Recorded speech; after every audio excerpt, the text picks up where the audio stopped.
First Take on a Wednesday. You're halfway there, folks. Thank you so much for hanging with us. Stephen A. Smith is in NYC. Max Kellerman, I'm Molly Karam. What's going on, guys? What's going on? How y'all doing? Good morning. Good morning. Ready to do this. LeBron off the top. Yes. Can't beat it. Let's roll. Let's do it. We tip things off with the King. After the Cavaliers dropped 5 of their last 7 games, LeBron James unloaded on what he believes is a roster ill-equipped to repeat later. LeBron addressed his comments on Twitter. I'm not mad or upset at management because Griffin's staff have done a great job. I just feel we still need to improve in order to repeat, if that's what we want to do. Stephen A., how concerned should Cavs fans be?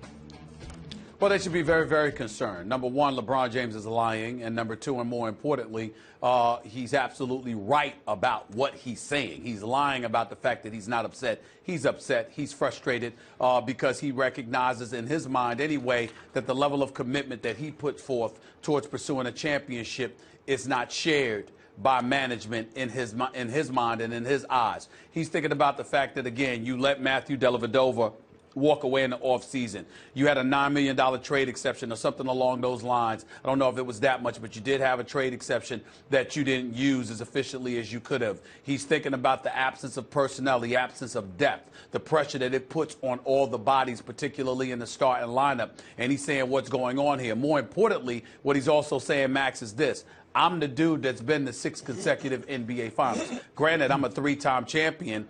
I've lost 4, but at the end of the day, I've been to 7 NBA Finals. I've been to 6 straight. I kind of know how to do this, and I know what we're not doing. In the face of the Cavs, the reason why, if you're a Cavs fan, you're supposed to be concerned is, believe it or not, Max, is because they sit here today as the reigning defending NBA champions. See, when you're chasing an elusive crown that had eluded you for more than a half century, not just you, but any professional sports team in the Northeast Ohio area, then you've got a problem. But once you've captured that championship, whereas LeBron isn't resting on his laurels, clearly he's fearful that that's exactly what they're doing. Now, I'm here to tell you they feel differently. They don't feel they're resting on anything. They think it's a long season. The trading deadline is February 23rd. They think they've got about a month or less than a month to get things done and to add pieces. They're always working the phones trying to make things happen. In the case of Dan Gilbert, my sources tell me you've got folks out there. Dan Gilbert's going off because he's annoyed that LeBron would open his mouth and go public as opposed to coming up to the office and talking to upper management. But it speaks to the acrimony that exists, the lack of a true, genuine relationship that they have. And in the end, LeBron James is on the court handling his business, praying that the front office will handle theirs. And the front office is like, let us handle our business. You go out there and do your job. Well, how concerned should Cavs fans be is the question, right? And the answer is, I answered it. Not very much, Cavs fans. You shouldn't be too concerned. First of all, I'm from New York City, born and bred. So it's not like I can tell you a lot about what it's like to be a small market fan.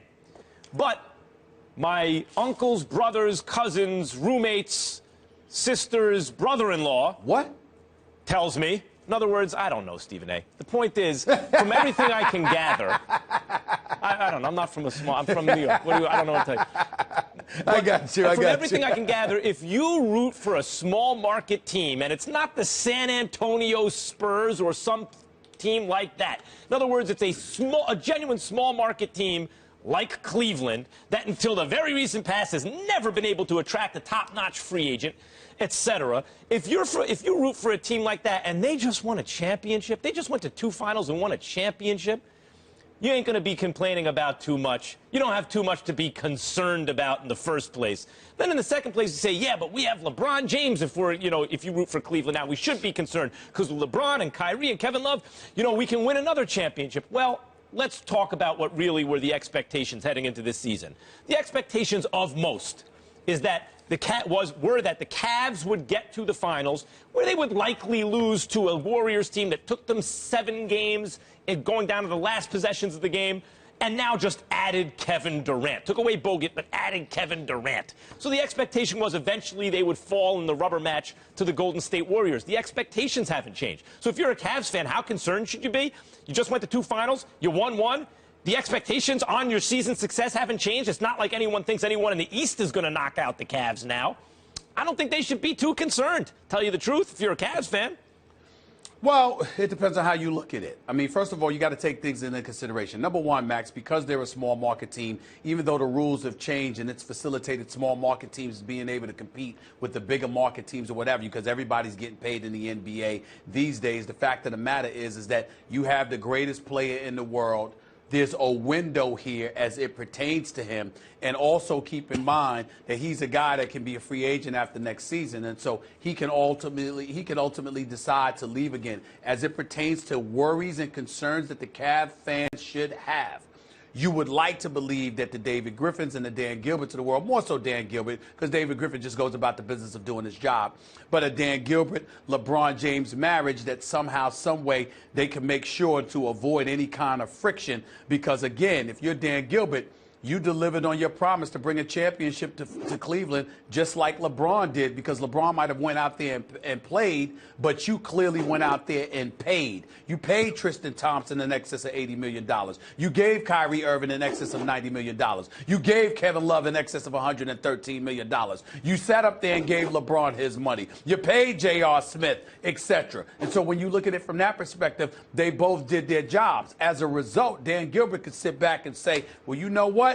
I don't have to prioritize. I'm a businessman. I'm allowed to look out for my pocket just like anybody else. You got the championship that was so elusive. What the hell are you crying about? LeBron can turn around and remind the world in his own subtle way, I brought this up first go round with Cleveland before I left. I brought this up when I was in Miami because I had a problem with Mickey Harrison and Pat Riley and them talking to me about luxury tax numbers when they let dudes walk away, okay, including Mike Miller, which perturbed LeBron James at that time. And now here we are revisiting this thing for a third time in the career of LeBron James, when the other two times he brought that up, he left. When he brought it up in Cleveland, he left. When he brought it up in Miami, he left. Well, you don't want LeBron James to leave if you're Cleveland, and that's the kind of stuff you got to be concerned about. Molly's about to redirect this in a second, but Molly, let me quickly just get in that LeBron James, if you're a Cleveland fan, you have to have faith at this point, based on the evidence, you have to have confidence that LeBron James will do the most with what he has. This is not the LeBron James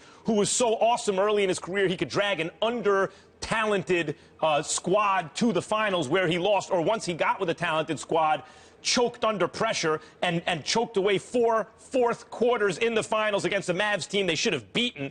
That's not this LeBron. This LeBron is incredibly talented still, just, you know, almost the same as he was, maybe even those early LeBrons, better than that version, and has a keen understanding of what it takes to win a championship, how much he has to rest, etc., how he has to get his teammates involved, how to lead a team to a championship.